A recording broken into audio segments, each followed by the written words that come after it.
This channel does not promote any violent, harmful, or illegal activities. All content provided by this channel is meant for an educational purpose only. বোলপুরে যে বিধ্বংসী আগুন, বাঁধগড়াতে একটি বহুতলে আগুন লেগে যায়। দুজনের মৃত্যুর খবর এখনো পর্যন্ত পাওয়া যাচ্ছে। পরিস্থিতি নিয়ন্ত্রণে আনতে ঘটনাস্থলে পৌঁছয় দমকলের দুটি ইঞ্জিন। অগ্নিকাণ্ডের ঘটনায় অসুস্থ শিশুসহ বেশ কয়েকজন তাদেরকে উদ্ধার করে বোলপুরের শিয়ান হাসপাতালে পাঠায় দমকল কর্মীরা। এসডিওর নেতৃত্বে ঘটনাস্থল পরিদর্শনে যায় বিশাল পুলিশ বাহিনী। এই মুহূর্তে আর কি খবর রয়েছে বিষয়ে আমি জানবো আমার সহকর্মী হিমাদ্রির কাছ থেকে। হিমাদ্রি, এখনো পর্যন্ত আগুন সম্পূর্ণরূপে নিয়ন্ত্রণে আনা গিয়েছে কিনা জানাও, আর কি কি জানা যাচ্ছে এই অগ্নিকাণ্ডের ঘটনায়? এখনো পর্যন্ত যে খবর পাওয়া যাচ্ছে, আগুন কিন্তু সম্পূর্ণভাবে নিয়ন্ত্রণে এসেছে, কিন্তু এই আগুন লাগার সাথে সাথেই কিন্তু আহত হয়েছে বেশ কয়েকজন, শিশু সহ বেশ কয়েকজন, 5 থেকে 8 জন প্রায় শিশু, মহিলা, পুরুষ সবাই মিলে যারা আহত হয়েছে তাদেরকে ইতিমধ্যে শিয়ান হাসপাতালে ভর্তি করা হয়েছে। এবং সব থেকে বড় উদ্বেগের খবর হলো যেটা দুজনের মৃত্যু হয়েছে, সেই দুজনকেও ময়নাতদন্তের জন্য শিয়ান হাসপাতালে নিয়ে যাওয়া হয়েছে। কিন্তু কিভাবে এই আগুন লাগলো, শর্ট সার্কিটের জন্য নাকি অন্য কোনো কারণ রয়েছে, পাশাপাশি এই যে বহুতল, সেই বহুতলে কি ফায়ার সার্ভিসের জন্য বা অগ্নি নির্বাপক কোনো যন্ত্র ছিল, সেটা নিয়েও কিন্তু ধোঁয়াশা উঠতে শুরু করছে ইতিমধ্যেই। 60 লোককে আমাদের ফায়ার ব্রিগেডের টিম তারা রেস্কিউ করেছে, সঙ্গে এসডিপিও সাহেব এবং আইসি বোলপুর নিজেরাও তাদের পুরো টিম নিয়ে এই এত মানুষকে রেস্কিউ করেছে। এবং আমরা বেশ কিছু লোককে হসপিটালে পাঠিয়েছি, যারা বার্ন ইঞ্জুরি কিছু আছে, সেই বার্ন ইঞ্জুরি হসপিটালে পাঠানো হয়েছে। প্রায় 5 জনকে তারা নিয়ে গেছে অ্যাম্বুলেন্সের মাধ্যমে। ডক্টরের রিপোর্ট পাওয়ার পরে আমরা বাকি কথা বলতে পারবো। গ্যাসে স্মোকে ইনজিওর্ড হয়ে মারা গেছেন, এক্সপায়ার করে গেছেন দুজনে। আরও একজন ভদ্রমহিলা আছেন বয়স্ক, এবং অনেকেই স্মোকের জন্য অসুস্থ হয়েছে। এখন তারা হসপিটালে অ্যাডমিট আছে। প্রশাসন, পুলিশ প্রশাসন সমস্ত দেখছে, ফ্ল্যাটটাকে সিল করে দিয়েছে।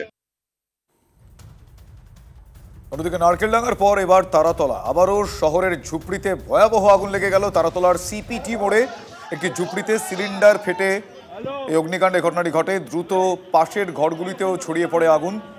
40টি ঝুপড়ি ভস্মীভূত হয়ে গিয়েছে। পরিস্থিতি নিয়ন্ত্রণে ঘটনাস্থলে দমকলের 6টি ইঞ্জিনের সহায়তায় দমকল কর্মীরা আগুন নিয়ন্ত্রণে আনার চেষ্টা করেন।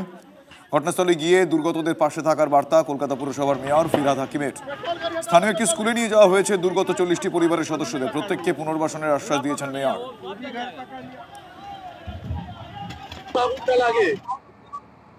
এই ঘন্টা দেড়েক আগে এখানে 70টা মানা যায় 70টা। জানি না স্যার, আমরা তো ঘরে বসেছিলাম, বাইরে বেরোলাম, সিলিন্ডার একটা বাস্ট আওয়াজে শোনা গেল। তবে অগ্নিকাণ্ডের ঘটনা শুধু দুর্ঘটনায় হয়নি, এবার দাদার ঘরে ভাইয়ের আগুন লাগিয়ে দেওয়ার ঘটনাও রয়েছে। সম্পত্তি বিবাদের জেরে ঘরে আগুন লাগানো হয়েছে বলে অভিযোগ। বাগনানের নুনটিয়ার এলাকার ঘটনা। 2 মেয়ে ও স্ত্রীকে নিয়ে বাস করেন এই নুনটিয়ার বাসিন্দা পঙ্কজ মাইতি। দীর্ঘদিন ভাইয়ের সঙ্গে তার বিবাদ। বাড়িতে না থাকার সুযোগে ভাইয়েরা তার ঘরে আগুন লাগিয়েছে বলে পঙ্কজ অভিযোগ করছেন। অভিযোগ জানাতে গেলে পুলিশ সেই অভিযোগ নিতে অস্বীকার করে। খোলা আকাশের নিচে দিন কাটাচ্ছেন তার পরিবারের লোকজন। অন্যদিকে হরিণঘাটার মৌলানা আব্দুল কালাম আজাদ বিশ্ববিদ্যালয়, ম্যাকআউট যেটাকে সংক্ষেপে বলা হয়, সেখানে এক ছাত্রীর আত্মহত্যার চেষ্টা। বিশ্ববিদ্যালয়ের বিল্ডিংয়ের 5 তলা থেকে ঝাঁপ মারেন ওই ছাত্রী। আশঙ্কাজনক অবস্থায় তাকে হরিণঘাটা প্রাথমিক স্বাস্থ্য কেন্দ্রে নিয়ে যাওয়া হয়েছে। আমার সহকর্মী মহাদেব এই মুহূর্তে রয়েছেন আমার সঙ্গে টেলিফোন লাইনে। মহাদেব, আর কি জানা যাচ্ছে এই বিষয়ে? দেখো শুভজিৎ, যেটা জানা যাচ্ছে যে ওই হরিণঘাটের ছাত্রীকে যখন স্বাস্থ্যকেন্দ্রে নিয়ে যাওয়া হয় তখন কিন্তু চিকিৎসকরা মৃত বলে জানায়। কেন, আজকে তার পরীক্ষা ছিল, প্রথম বর্ষের ছাত্রী, এবং পরীক্ষা চলাকালীন কোনো সমস্যা হয়েছিল কিনা, কি কারণে মানসিক চাপ থেকে বা মানসিক অবসাদ থেকে এই ঘটনা ঘটেছে তা এখনো পর্যন্ত স্পষ্ট নয়। হরিণঘাটা থানা পুলিশ তদন্ত শুরু করেছে। তার মৃতদেহ হরিণঘাটা থানা পুলিশ ময়নাতদন্তের জন্য পাঠাবে। তার আগে কিন্তু প্রাথমিক পর্যায়ে বলা যায়। মহাদেব, আমি একটু ক্ল্যারিফাই করছি, কারণ এখনো পর্যন্ত আমাদের কাছে খবর ছিল যে তিনি মৃত্যুর সঙ্গে পাঞ্জা লড়ছেন, হাসপাতালে ভর্তি। ওনার মৃত্যুর ঘটনা, ওনার মৃত্যু হয়েছে বলে জানা যাচ্ছে, তাই তো? একদম তার মৃত্যু হয়েছে আচ্ছা। এমনটাই কিন্তু জানা যাচ্ছে, এবং সেই ঘটনার জেরেই কিন্তু ম্যাকআউটের যে সকল ছাত্রছাত্রীরা রয়েছে তারা কিন্তু 3452 নম্বর যে জাতীয় সড়ক, সেই জাতীয় সড়ক অবরোধ করে তারা কিন্তু বিক্ষোভ দেখাতে থাকেন। যদিও এই ঘটনাকে কেন্দ্র করে দেখো একদিকে যেমন শোকের বিষয় রয়েছে, তেমন কিন্তু এলাকায় চাঞ্চল্য ছড়িয়েছে। তার কারণ হচ্ছে একটি ছাত্রী 5তলা থেকে ঝাঁপ দিল, তার আগে বিভিন্ন ঘটনায় ম্যাকআউটের নাম কিন্তু প্রকাশ্যে এসে মানুষের কাছে পরিচিত হয়ে গেছে। তারই মধ্যে আবার একটি এই ধরনের ঘটনা যা রীতিমতো কিন্তু চাঞ্চল্য ছড়িয়েছে। ধন্যবাদ মহোদয়। প্রতারণার ফাঁদ পাতা ভুবনে, একাকিত্বের সুযোগ নিয়ে বন্ধুত্বের নাম করে প্রতারণা, মহিলাদের দিয়ে ফোন করিয়ে আর্থিক প্রতারণার অভিযোগ, সরকারি কর্মচারীদের কাছ থেকে ধাপে ধাপে টাকা হাতিয়ে নেওয়ার অভিযোগ। আর এই অভিযোগে দমদম বিমানবন্দরের কাছে মতিলাল কলোনিতে নিরুপম চট্টোপাধ্যায় নামে এক ব্যক্তির বাড়িতে তল্লাশি। অভিযানে পাঁশকুড়া থানা ও ব্যারাকপুর কমিশনারেটের সাইবার ক্রাইম ব্রাঞ্চের পুলিশ। ইতিমধ্যেই এক মহিলাকে আটক করেন তদন্তকারীরা।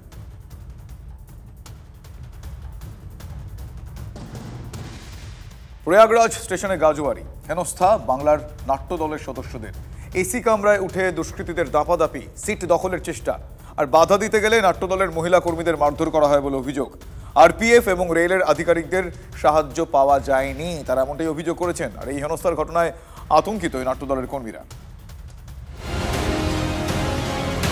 কেন্দ্রীয় তথ্য ও সংস্কৃতি মন্ত্রকের আমন্ত্রণে মধ্যপ্রদেশের ভোপালে গিয়েছিল দমদমের একটি নাট্যদল। ফিরতে হলো ভয়ঙ্কর অভিজ্ঞতা নিয়ে। ভোপাল থেকে রিজার্ভ করা এসি কামরায় উঠেছিলেন নাট্যকর্মীরা।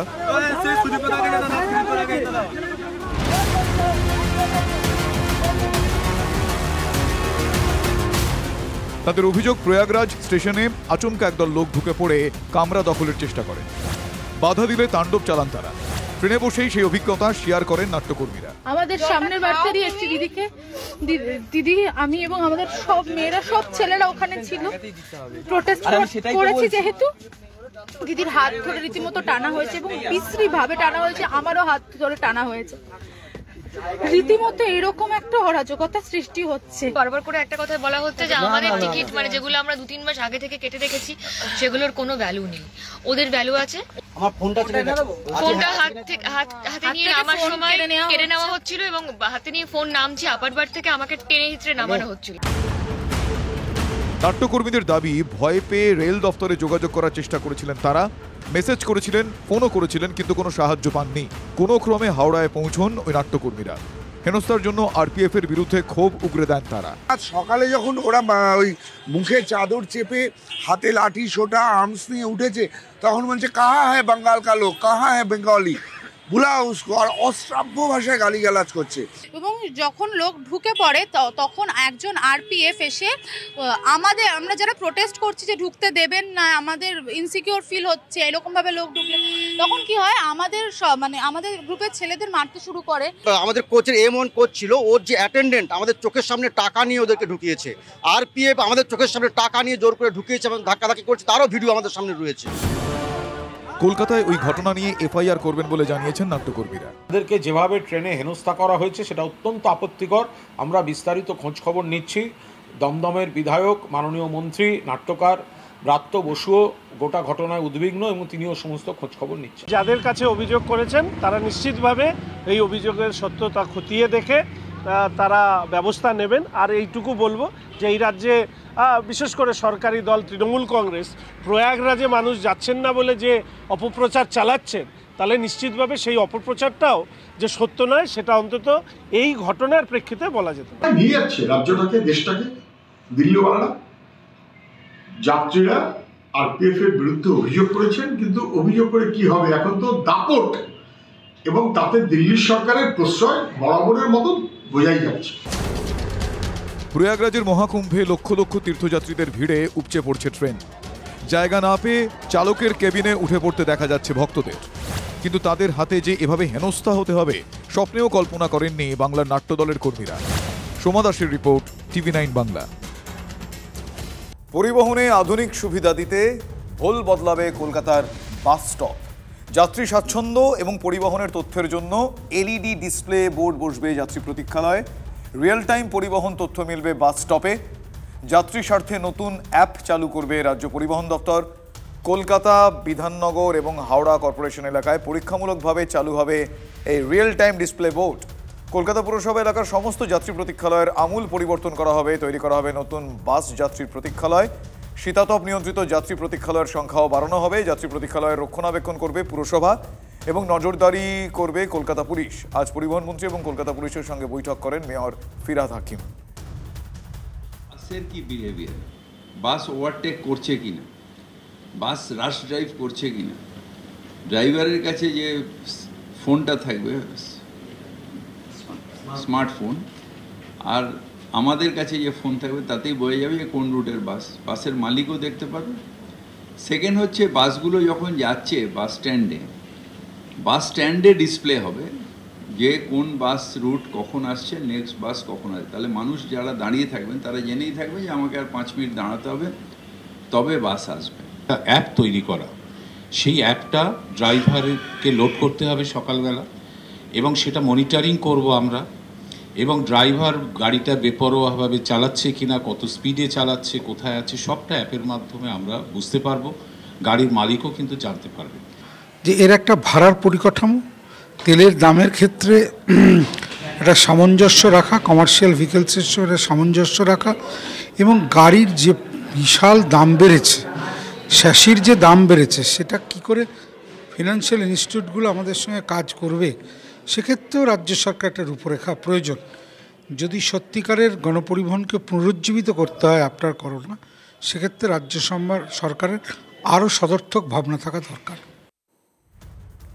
মাধ্যমিকের প্রথম দিনই বাস পরিষেবা বন্ধ থাকায় পরীক্ষার্থীদের হয়রানি। বকখালি নামখানা থেকে কলকাতা রুটের একাধিক বাস বন্ধ থাকায় সমস্যায় পড়তে হয় আমতলা, পৈলান, জোকা, ঠাকুরপুকুর এলাকার বহু পরীক্ষার্থীকে। সম্প্রতি বিনা পারমিটে বাস চালানোর অভিযোগে ওই রুটের 3টি বাসকে আটক করে প্রশাসন। প্রতিবাদে মাধ্যমিক পরীক্ষার প্রথম দিন বাস পরিষেবা বন্ধ রাখার সিদ্ধান্ত নেয় বাস মালিকদের সংগঠন। দুর্ভোগে পড়তে হয় পরীক্ষার্থীদের। মঙ্গলবারও কি পরিস্থিতি একই থাকবে? প্রশাসন কি পরীক্ষার্থীদের কথা ভেবে সমস্যার সমাধান করবে? এ প্রশ্ন অভিভাবকদের। রাতের ট্রেনে পাথর ছোড়ার ঘটনা, আহত এক যাত্রী। সপ্তগ্রাম স্টেশনের কাছে ট্রেন লক্ষ্য করে পাথর ছোড়ার অভিযোগ। আহত হয়েছেন একজন যাত্রী।